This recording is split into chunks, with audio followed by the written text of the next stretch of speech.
All right, so we are live. Hi, everyone. I almost said Monday. It's Wednesday, I hope. Thanks so much for joining us tonight. We're super excited about tonight. We have a special guest, Jill is joining us. Jill has written a vegan cookbook. She lives in Washington, D.C. She is vegan and has gone vegan for health reasons, but in doing so has really found a passion for making recipes that taste good. But I thought it was really cool is that we're using mostly all whole foods, where there's not processed foods involved. So Jill, I want to thank you for joining us tonight. Super nice to meet you, but I'll just kind of let you go ahead and share your story about how you became vegan and how cooking is so important to you. Your website really goes into that too. Awesome. Thank you so much for having me, Clarissa. It's great to be here. Just to reiterate, so my name is Jill, and thank you everyone for joining. I'm One Love Vegan on Instagram and TikTok if you're interested in following me on those platforms. So I actually, as I was preparing for this, I'm gonna basically just give an intro and share a little bit about my background and my e-cookbook, and then I'm going to open it up to questions because I know a lot of people might have questions about cooking and tips like that. So I actually went vegan. It was 2 years ago this month, so it's my vegan anniversary.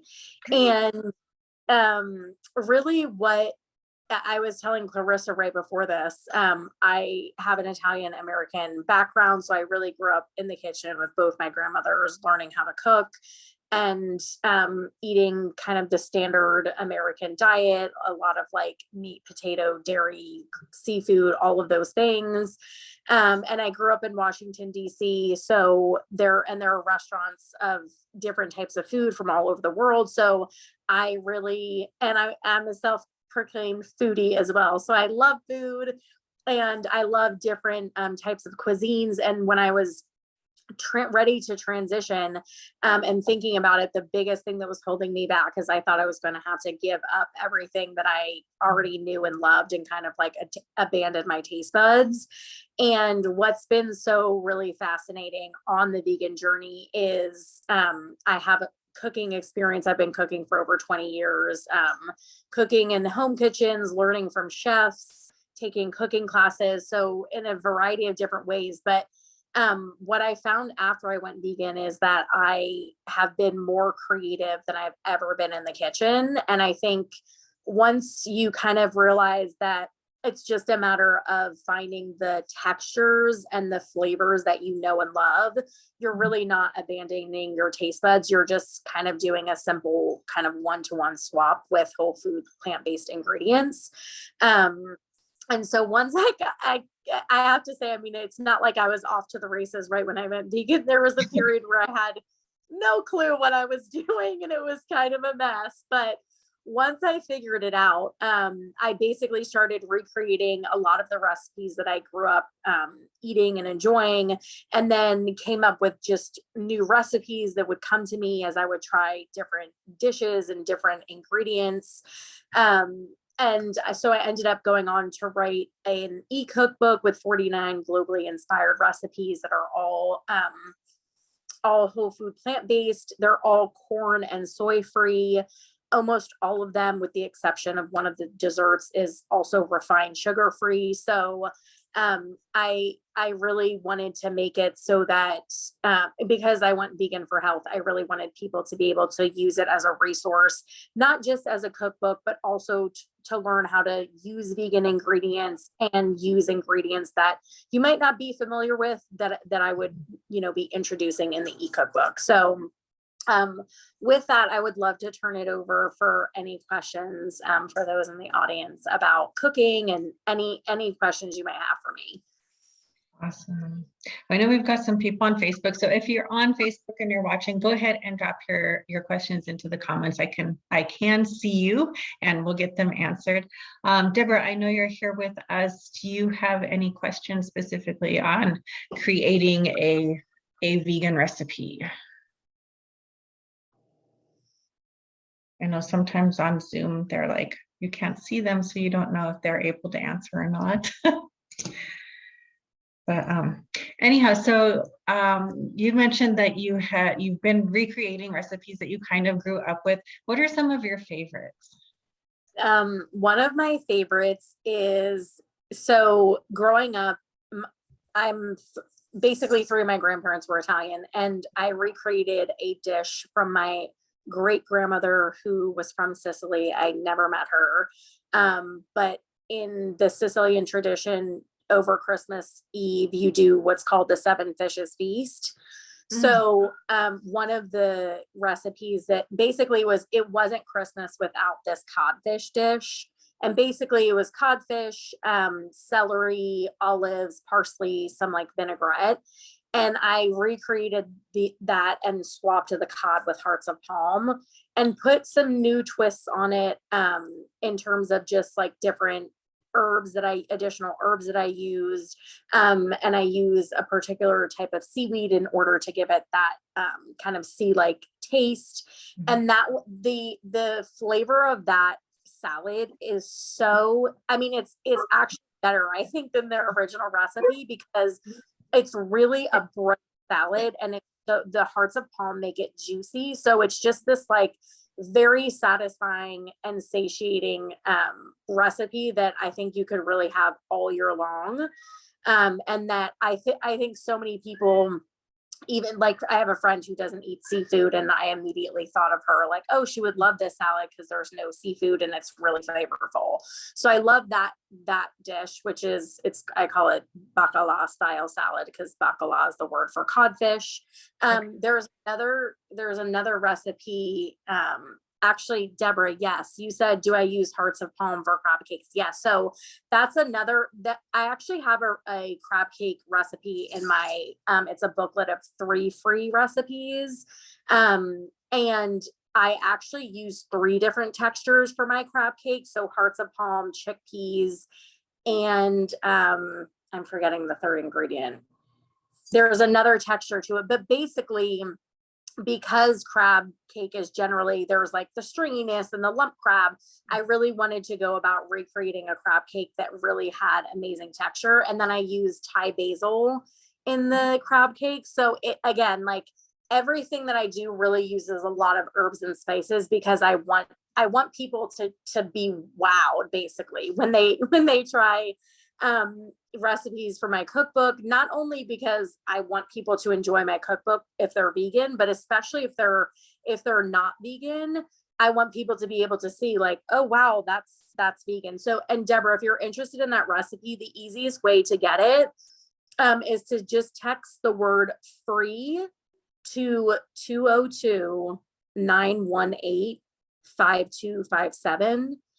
So again, you simply text only the word free to 202-918-5257, and you'll immediately get a link to the downloadable recipe booklet. So yeah, that has a plant-based crab cake recipe, a carrot dog recipe, and my French potato salad recipe. Which is actually one that I grew up eating. It has a vinaigrette based dressing. And again, I added a bunch of additional spices, and herbs to it. It really has a lot of flavor. So I hope you enjoy those recipes, Deborah, because they're great, and they're certainly great for the summer too. That sounds amazing. I don't think I've ever seen a crab cake recipe that had more than just either the hearts of palm or the chickpeas in it. So it's really cool. Yeah. And I'm wishing I could remember what that other ingredient was, but it's just not coming to me. It'll come. Oh, I think it's jackfruit. I think I do jackfruit hearts of palm. That makes sense. Yeah. Yeah.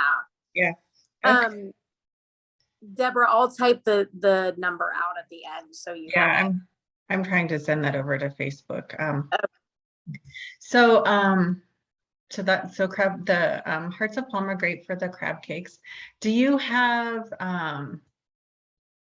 what do you do for breakfast? So for breakfast, I keep it very fruit forward. And the reason why I do that is because our bodies are detoxing overnight. And so instead of putting a really heavy meal as the first thing when I wake up, I help my body continue that detox and just slowly wake up my digestive system. So all of my breakfast recipes, I do, one of them's like a wild blueberry cereal. Another one's a wild blueberry slushy. And then there's one for an apple raisin. I use kamut flakes instead of oat flake or oats. I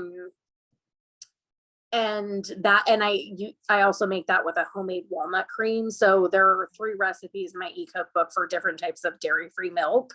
That's another, I mean, the making your own homemade nut or seed milk is like a total game changer. Really? And just in terms, I mean, for one, it eliminates all of the gums and additives and synthetic minerals that they add into the boxed options. And it's nice because, I mean, you can kind of have like fresh milk as often as you want, make it like a single serving or make enough so you have it for, 3 days. And if you have a high-speed blender, it really makes it very creamy. So I love making them at home. I don't buy the boxed or refrigerated dairy-free milks really anymore. Okay, that's awesome. Do you have to have a special maker to make those? You really just need a blender. I say in the e-cookbook, you could strain it out using a nut bag, which is basically just like, it's almost just like a colander, but very fine. And, you just pour it through the bag. I personally don't always do that just because I don't really think it's that necessary. But if you want to have like it so that, the particles are gone, then yeah. But you really don't, as long as you have a blender. A high-speed blender is going to work best. But if you don't, then using the bag helps. Okay, that's good to know. Thanks. Yeah.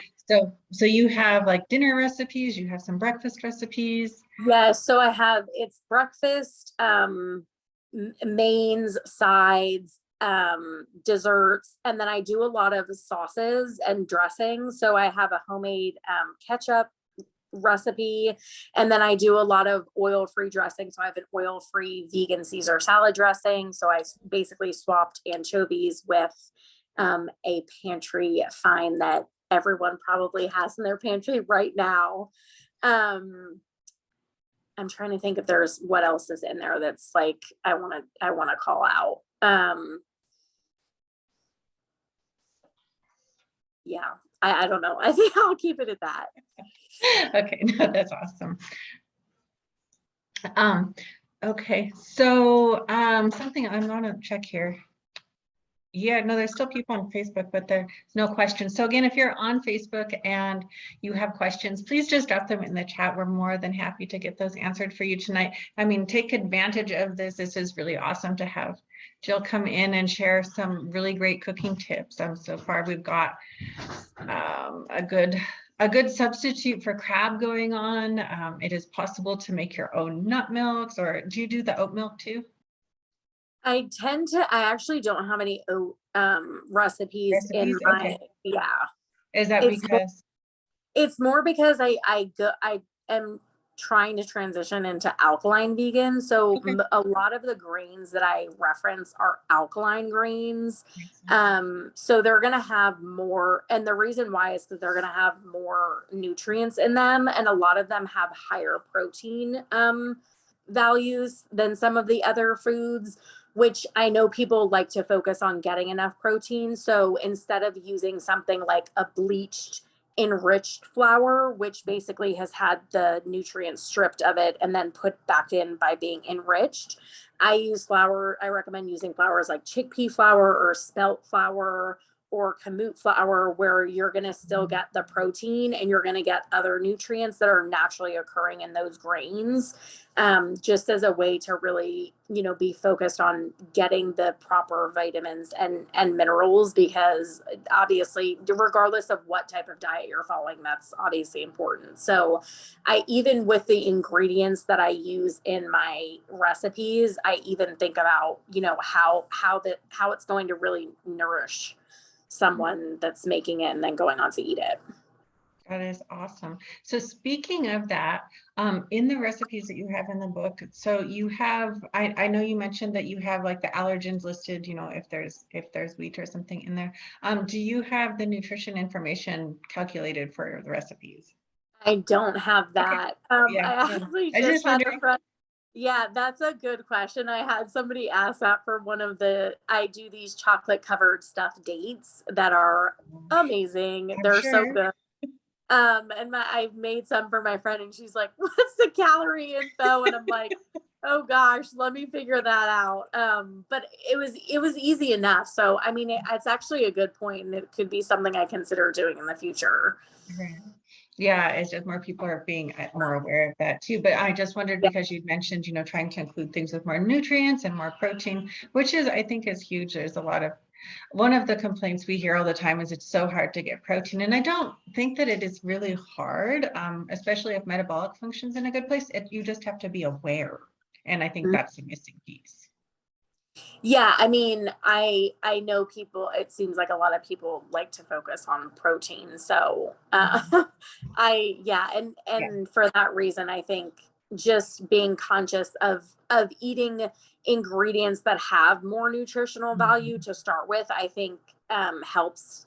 Also, it helps. I know for me, I had so many cravings before I went vegan. Like, I'd Mhm. always be craving something, ice cream or like something fried or a burger or whatever it was. And not to say I don't eat any like processed vegan foods, but I definitely do not like if it's there, I'll be enticed, but I really don't have many cravings. Mhm. And I think that many of them have gone away because I'm actually more focused on how much nutrients I'm taking Mhm. in. And so for anybody who might not know, if you're having cravings, they could either be signaling a mineral deficiency or they're associated with an emotional response. So like if you're craving something crunchy, you might be trying to redirect your anger. So a lot of what I, talk about specifically on my social media platforms is thinking basically the body, mind, soul aspect of going vegan and really how the foundation of building a positive mindset really helps to essentially build the foundation of the vegan journey. Because when I first went vegan, I really wasn't focused on like the mindset piece. And once I started incorporating that with the kind of health aspect, I think that's when things really kind of clicked for me. Yeah, no, that makes perfect sense because even with what we do in coaching individuals, it's like if the mindset piece is missing, and we actually have a coach that specializes in mindset because it's so important. If that's missing, it's almost like it's a struggle the entire way through.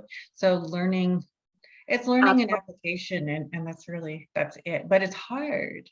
It yeah, and it is hard because I think for the mind part, I mean, I spent like 10 years focused on my mental health. Mhm. But it wasn't until it kind of overlapped with the vegan where I was kind of able to really like put those puzzle pieces together. But yeah, I mean, it's definitely, I think they all go together, and it's really made me think about myself as like a holistic, and others as holistic beings, not just focused on, one thing or the other. Right. Yeah, no, that's such a good point. We've had more people join us on Facebook, so if you have questions, go ahead and drop them in the chat. We can see you, and we'll get those questions answered. But I did want to ask too, Jill, can you drop in the chat here where they can purchase your recipe book if they so desire to? I know I'm going to after we get off of the Yes. call tonight. Okay, so I'm just typing this now. Okay, so for my live. And for everybody on the line also, so I'm gonna drop the information for my Live Boldly e-cookbook.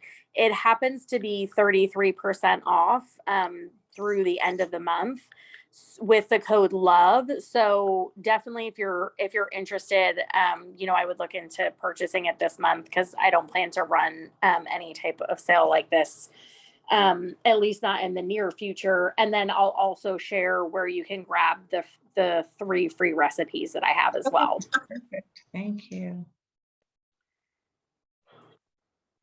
Yeah, when we're recording, I'm so limited on what I can do on my screen. Okay, so Jill's going to drop that in there, and then I'll make sure it gets transferred over to Facebook for all of you that are on Facebook, so you can catch the recipe book as well. So let's see. When you were working on swapping out textures for everything, and you decided that you weren't going to include soy in the recipe book, did that make it challenging at all? Actually, no. Because I tend to try to avoid soy at home anyway. And I use coconut amine. Basically, there's another thing I want to say about the cookbook, which is while I've been cooking for 20 years, I wrote the e-cookbook with novice beginners in mind, because I know Okay. not everybody likes to cook or knows how to cook. And certainly, even if you know how to cook, transitioning to vegan cooking is a little bit different. So I kept my recipes, they're all less than 45 minutes. Some of them do build on each other, like my vegan salad dressing. I use a base of my sunflower seed spread, which is like a dairy-free kind of cream cheese, like, if you will. And so they're 45 minutes or less. They build on one, some of them build on one another. Remind me of your question, because now I'm forgetting where I backed up so far. Oh, no, if it was hard to substitute a replacement for soy. Okay, so the other thing is I keep the ingredients to ones that most people are going to know. So the only ingredients that I use in my e-cookbook that I think people might not be familiar with are seaweed, aquafab, which is the dried chickpea, which is it for in my homemade mayo recipe, and then coconut aminos, which is the soy sauce replacement. So I really, and I actually think the coconut aminos, which it's essentially just coconut sap with a little bit of sea salt, and it has a very umami like flavor, and that I actually think tastes much better than soy sauce. It just has a richer flavor. I think soy sauce is just, it just tastes like salty sauce. So, and so because I don't really use soy at home, it really wasn't hard to kind of think of other whole food ingredients as opposed to tofu. So really, no, I mean, I think once you find that coconut aminos and use that as a swap, I think, eliminating soy is to me, it was easy for me. Okay, no, that's cool. I just know that like in a lot of cookbooks, it's like tofu is used as a base in replacement of a lot of different dairy products. So Okay. Yeah. What I would say is, mainly what the ingredients that I'm using, it's going to be things like hearts of palm, eggplant, cauliflower. So I do a cauliflower schnitzel and a cauliflower steak. So they're like slightly different just to get the textures right. What else? Jackfruit, chickpeas. So I do like a chickpea smash as like a tuna or, egg. so I good. would sandwich. Oh my gosh, so good. And then yeah, and a lot of fruit. So yeah, I really didn't, and for any of the dressings, it's really going to be nuts. Nuts is the base as opposed to tofu. That makes sense. Yeah. So like the sunflower seeds for the sunflower seed spread. And then I'm trying to think if, yeah, that's the main base, which uses the sunflower seeds. Okay. No, that makes perfect sense. All right, guys. Well, we've got Jill for just a couple more minutes. So if anyone has questions on Facebook, you can drop them and I'll make sure that we get those answered for you tonight. Deborah, while you're here with us, did you have any other questions?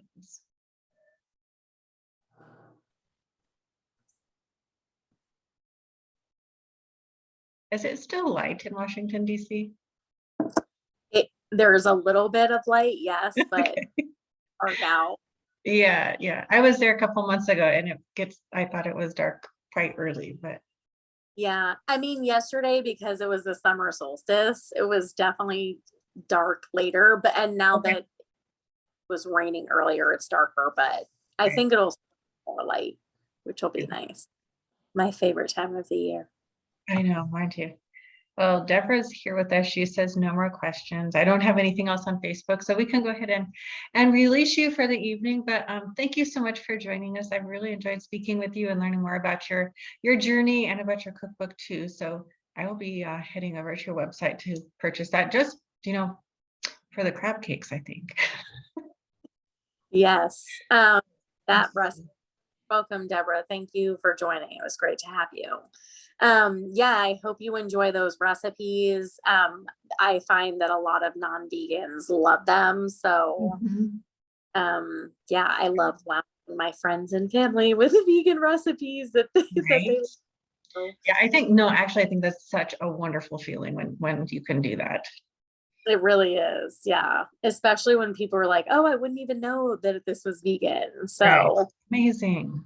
yeah, for So your having me. cookbook is non-vegan approved as well. That's exciting. Yes, it is. Awesome. All right. Well, thank you so much for your time tonight, Jill. If you ever have any questions, I did tag Jill in the video, so you're in the group. So if the people have questions, you're more than welcome to reach out, and we'll get back to you. But thank you so much for sharing with us tonight. Thank you for sharing a discount with us. That was super nice of you. And I hope you have a wonderful rest of your night. You as well. Thank you, Thank you. everyone. There, and don't be shy to reach out. Absolutely. All right. All Thank right. you. Bye-bye. Bye.